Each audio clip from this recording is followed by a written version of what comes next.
Welcome back to the channel. Wanted to talk a little bit about being a little more clear on the loading in the backswing. Had a player here this week, really nice mover, but not really using the ground to help load the backswing, and then that worked all the way up to the chain into what was happening sort of through his stomach and his obliques, like as he was rotating up, because we want to be able to store up some energy so we can let that out in the transition. So this is a great drill from the Vault Performance app. So this one I really like. It gives me a great sense of my rotation. So how this works is I'm letting this trail hand work up behind me, sort of like my thumb is going to the target, trying to move my shoulder around. Then from here, I reach this arm across and I really start to sense some muscles. You can hear my voice change there because I'm actually activating a lot of muscles through my stomach. If I did this drill and I dropped out of that hip, you can see how that I can talk easily. There's not extra tension there. Where if I do a good job pushing through the ground and driving that way, I can really start to sense the load up here. It's in my hip. It's through my sort of under my rib here and my obliques.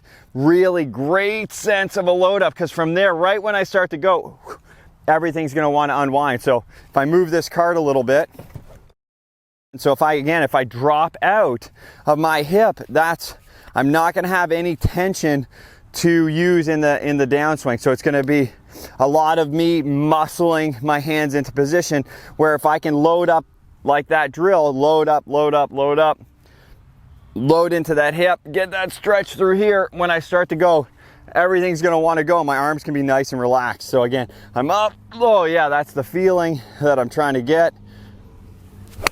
And then from there, it's really, I don't have to try to force anything. Right when I go, my hands are stretched behind me, and then they can move into that good impact position. So great drill. Another way to think about it, especially if you're one of the players that starts to straighten that leg really quickly. So if I do that, then I'm pushing myself out of my back hip.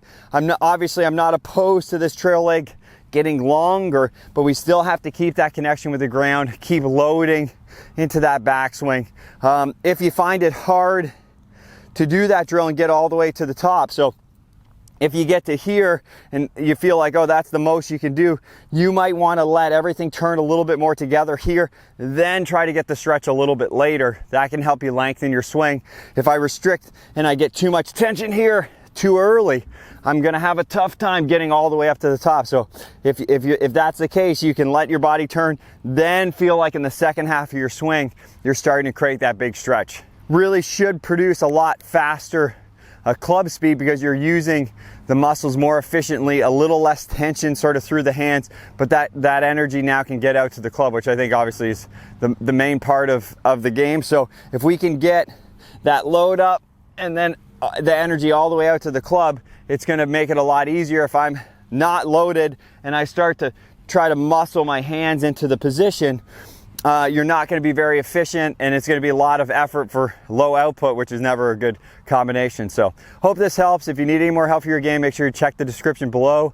If you're interested in booking, the details are there. I'd be happy to help.